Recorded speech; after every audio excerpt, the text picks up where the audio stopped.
نحمده ونصلي على رسوله الكريم اما بعد فاعوذ بالله من الشیطان الرجیم بسم اللہ الرحمن الرحیم ان الذين آمنوا وعملوا الصالحات اولئک هم خیر البریہ صدق اللہ العظیم۔ اللہ تعالیٰ نے انبیاء کرام علیہ السلام کو مبعوث فرمانے کے بعد جس جماعت کو مقدس اور محترم اور ذیشان بنایا، وہ جماعت ان عظیم ہستیوں کی جماعت ہے جنہوں نے ایمان کی حالت میں امام الانبیاء محمد الرسول اللہ صلی اللہ علیہ وسلم کی زیارت کی ہے اور ایمان پر ہی خاتمہ ہوا۔ اس جماعت کو حضرات صحابہ کرام رضی اللہ عنہم کے مقدس لقب سے یاد کیا جاتا ہے۔ ویسے تو ہر صحابی کی شان نرالی ہے، ہر صحابی ایک چمکتا ہوا ستارہ ہے، لیکن ان میں سے بعض حضرات کو بعض پر فوقیت حاصل ہے کہ بعض سے افضل ہیں۔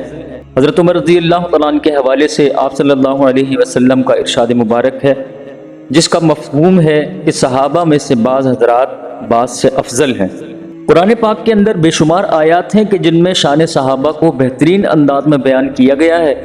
لیکن ان تمام میں سب سے اعلیٰ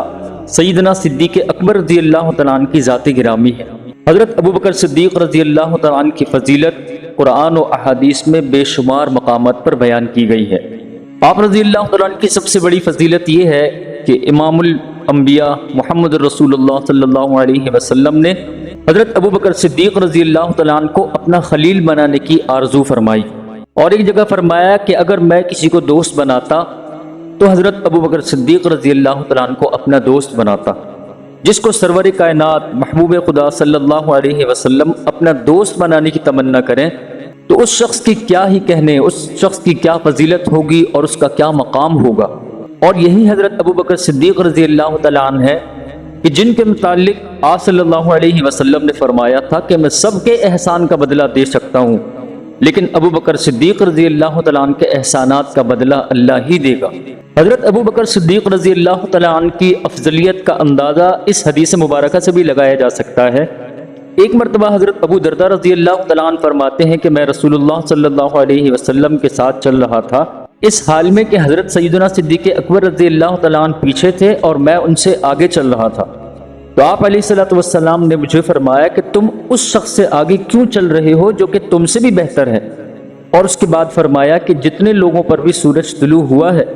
تو ان تمام میں حضرت ابو بکر صدیق رضی اللہ تعالیٰ عنہ سب سے افضل ہیں۔ حضور نبی کریم صلی اللہ علیہ وسلم نے جب توحید کا پیغام لوگوں تک پہنچایا تو سب سے پہلے آپ صلی اللہ علیہ وسلم کی زوجہ مطہرہ ام المؤمنین حضرت خدیجہ رضی اللہ تعالیٰ عنہ نے آپ صلی اللہ علیہ وسلم کی آواز پر لبیک کہا، اور اس کے بعد پھر یہ اعزاز جس شخص کو حاصل ہوا وہ ابو بکر صدیق رضی اللہ تعالیٰ عنہ۔ حضرت ابو بکر صدیق رضی اللہ تعالیٰ عنہ کو تمام صحابہ کرام میں ایک امتیازی شان حاصل ہے کہ آپ رضی اللہ تعالیٰ عنہ امام الصدیقین افضل البشر بعد الانبیاء یار غار و مزار ہیں۔ حضرت ابو بکر صدیق رضی اللہ تعالیٰ عنہ کی سیرت مبارکہ تاریخ اسلام کا ایک روشن پہلو ہے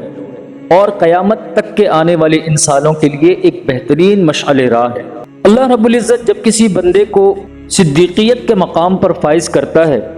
اور عزت کا مقام عطا کرتا ہے تو بندہ صادق منتظر رہتا ہے کہ اللہ تعالیٰ کی طرف سے کیا حکم ہوتا ہے، اور جو بھی حکم اللہ تعالیٰ کی طرف سے اس پر وارد ہوتا ہے تو وہ اس پر قائم رہتا ہے اور اس میں اپنے تصرف اور اختیار وغیرہ کو کام میں نہیں لاتا۔ آپ رضی اللہ تعالیٰ عنہ کی حیات مبارکہ آپ صلی اللہ علیہ وسلم کی سیرت مبارکہ کا ایک اعلیٰ نمونہ ہے۔ آپ رضی اللہ تعالیٰ عنہ نے اپنی ساری زندگی نبی کریم صلی اللہ علیہ وسلم کے عشق میں گزاری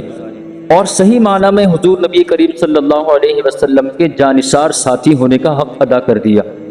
امن ہو یا جنگ، حضرت ابو بکر صدیق رضی اللہ تعالیٰ عنہ ہر معاملے میں پیش رہے۔ آپ رضی اللہ تعالیٰ عنہ کا شمار ان لوگوں میں ہوتا تھا کہ جن کا رہبر دین اور جن کا قانون سیرت محمد مصطفیٰ صلی اللہ علیہ وسلم تھی۔ حضرت ابو بکر صدیق رضی اللہ تعالیٰ عنہ کی ساری زندگی جود و سخا میں گزری۔ آپ رضی اللہ تعالیٰ عنہ نے دین اسلام کے لیے کئی بڑی بڑی قربانیاں دی۔ ام المؤمنین حضرت عائشہ صدیقہ رضی اللہ تعالیٰ عنہ سے روایت ہے کہ جس وقت حضرت سیدنا ابو بکر صدیق رضی اللہ تعالیٰ عنہ نے اسلام قبول کیا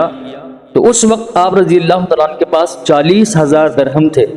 جو آپ رضی اللہ تعالیٰ عنہ نے اسی وقت اللہ کی راہ میں خرچ کر دیے۔ حضرت ابو بکر صدیق رضی اللہ تعالیٰ عنہ کا اصل نام عبداللہ، آپ کی کنیت ابو بکر اور لقب صدیق اور عتیق کہلایا۔ آپ رضی اللہ تعالیٰ عنہ کے والد ماجد کا نام عثمان رضی اللہ تعالیٰ عنہ ہے، جن کی کنیت ابو قحافہ ہے۔ آپ رضی اللہ تعالیٰ عنہ کی والدہ ماجدہ کا نام حضرت سلمہ بنت صخر رضی اللہ تعالیٰ عنہ ہے،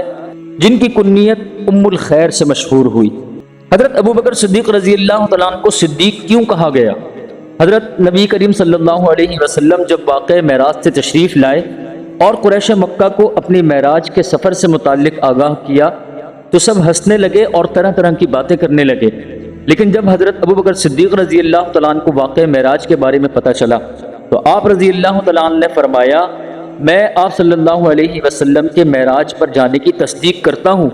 اگر وہ کہتے ہیں کہ میں ایک رات میں یہ سفر کیا جو کہ انسانی عقل سے باہر ہے، لیکن اگر میرے محبوب صلی اللہ علیہ وسلم ایسے فرماتے ہیں تو یہ بالکل صحیح اور سچی بات ہے۔ اسی وجہ سے آپ رضی اللہ تعالیٰ عنہ کو صدیق کا لقب دیا گیا۔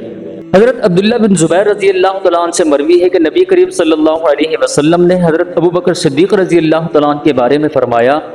کہ اللہ تبارک و تعالیٰ نے ابو بکر صدیق رضی اللہ تعالیٰ عنہ کو آگ سے آزاد فرما دیا ہے۔ چنانچہ نبی کریم صلی اللہ علیہ وسلم کے اس فرمان کے بعد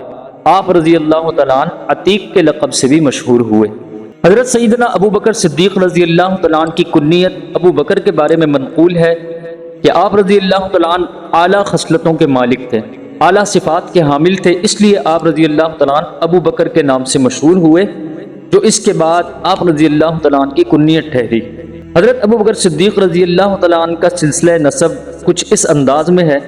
حضرت سیدنا عبداللہ ابو بکر صدیق رضی اللہ تعالیٰ عنہ بن حضرت عثمان ابو قحافہ رضی اللہ تعالیٰ عنہ بن عامر بن عمر بن کعب بن سعد بن تمیم بن مرہ بن کعب بن لوئی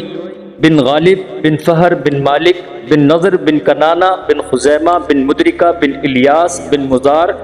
بن نزار بن معد بن عدنان۔ حضرت ابو بکر صدیق رضی اللہ تعالیٰ عنہ کا شجرہ نسب جب مرہ پر پہنچتا ہے تو مرہ بن کعب پر پہنچ کر حضور نبی کریم صلی اللہ علیہ وسلم کے ساتھ مل جاتا ہے۔ آپ رضی اللہ تعالیٰ عنہ کی ولادت باسعادت واقع فیل کے تقریباً 2.5 سال بعد 572 عیسوی میں ہوئی۔ ام المؤمنین حضرت عائشہ صدیقہ رضی اللہ تعالیٰ عنہا سے مروی ہے کہ حضور نبی کریم صلی اللہ علیہ وسلم اور جناب سیدنا صدیق اکبر رضی اللہ تعالیٰ عنہ بیٹھے آپس میں گفتگو فرما رہے تھے ولادت سے متعلق، تو آپ دونوں کی گفتگو سے مجھے یہ اندازہ ہوا کہ آپ صلی اللہ علیہ وسلم اور حضرت سیدنا صدیق اکبر رضی اللہ تعالیٰ عنہ میں حضرت ابو بکر صدیق رضی اللہ تعالیٰ عنہ عمر میں بڑے تھے۔ حضرت ابو بکر صدیق رضی اللہ تعالیٰ عنہ اسلام قبول کرنے والے اول لوگوں میں شامل ہیں، اور آپ کو یہ اعزاز بھی حاصل ہے کہ آپ رضی اللہ تعالیٰ عنہ کا تمام خاندان آپ صلی اللہ علیہ وسلم کے دست مبارک پر ہی اسلام لایا اور صحابی رسول صلی اللہ علیہ وسلم ہونے کا اعزاز حاصل کیا۔ حضرت سیدنا صدیق اکبر رضی اللہ تعالیٰ عنہ کے والد محترم حضرت عثمان بن عامر جو ابو قحافہ کے نام سے جانے جاتے تھے، حضرت اسماء رضی اللہ تعالیٰ عنہ جو کہ حضرت ابو بکر صدیق رضی اللہ تعالیٰ عنہ کے صاحبزادی ہیں، فرماتی ہیں کہ رسول اللہ صلی اللہ علیہ وسلم نے حضرت ابو بکر صدیق رضی اللہ تعالیٰ عنہ کے ساتھ ہجرت کی تو حضرت ابو بکر صدیق رضی اللہ تعالیٰ عنہ نے اپنا سارا مال جو 6000 درہم بنتا تھا وہ سارا اپنے ساتھ لے گئے۔ تو ہمارے دادا ابو قحافہ رضی اللہ تعالیٰ عنہ جو کہ اس وقت مسلمان نہیں ہوئے تھے اور نابینا تھے، ہمارے پاس آئے اور کہنے لگے، بخدا مجھے تو یوں محسوس ہوتا ہے کہ جس طرح ابو بکر صدیق رضی اللہ تعالیٰ عنہ خود چلے گئے ہیں اور تم لوگوں کو صدمہ پہنچا گئے ہیں، اسی طرح وہ مال بھی ساتھ لے گئے ہیں اور تمہیں مصیبت میں ڈال گئے۔ تو میں نے کہا، حضرت اسماء رضی اللہ تعالیٰ عنہ فرماتی ہیں، میں نے کہا نہیں دادا جان، وہ تو ہمارے لیے بہت سارا مال چھوڑ گئے ہیں۔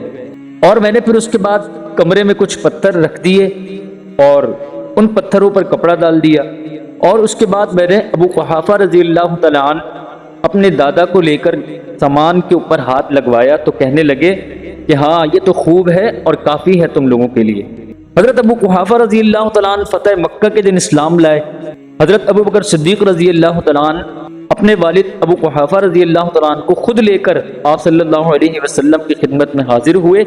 تو آپ صلی اللہ علیہ وسلم نے جب دیکھا تو ابو بکر صدیق رضی اللہ تعالیٰ عنہ نے فرمایا کہ تم انہیں گھر ہی میں رہنے دیتے، میں خود ان کے پاس حاضر ہو جاتا۔ پھر آپ صلی اللہ علیہ وسلم نے ابو قحافہ رضی اللہ تعالیٰ عنہ کو اپنے سینے سے لگایا اور انہیں کلمہ پڑھا کر مشرف و اسلام کے دائرے میں داخل فرمایا۔ ایک مرتبہ حضرت ابو بکر صدیق رضی اللہ تعالیٰ عنہ نے فرمایا آپ صلی اللہ علیہ وسلم سے کہ یا رسول اللہ صلی اللہ علیہ وسلم، میرے والد اسلام لائے، مجھے اس بات پر بہت زیادہ خوشی ہوئی، لیکن اگر آپ کے چچا ابو طالب اسلام لاتے تو مجھے اس سے زیادہ اس بات کی خوشی ہوتی۔ آپ صلی اللہ علیہ وسلم نے فرمایا کہ ہاں صدیق اکبر، تم نے بالکل سچ کہا۔ ایک دن آپ صلی اللہ علیہ وسلم حضرات صحابہ کرام کی جماعت کے ساتھ تشریف فرما تھے۔ حضرت ابو بکر صدیق رضی اللہ تعالیٰ عنہ نے نبی کریم صلی اللہ علیہ وسلم سے اصرار کیا کہ ہمیں کھل کر تبلیغ کرنی چاہیے، اور اس وقت اسلام لانے والوں کی تعداد بھی ابھی تک 39 تھی۔ آپ صلی اللہ علیہ وسلم نے فرمایا کہ ابھی حالات کچھ بہتر نہیں، ہمیں کچھ دیر انتظار کرنا چاہیے۔ لیکن جب حضرات صحابہ کرام کا اصرار بڑھا تو آپ صلی اللہ علیہ وسلم تمام صحابہ کو لے کر خانہ کعبہ کے اندر تشریف لے آئے، اور حضرت سیدنا صدیق اکبر رضی اللہ تعالیٰ عنہ نے آپ صلی اللہ علیہ وسلم کے حکم سے خطبہ دینا شروع کیا۔ تو اس دوران کفار مکہ نے دھاوا بول دیا۔ عتبہ بن ربیعہ نے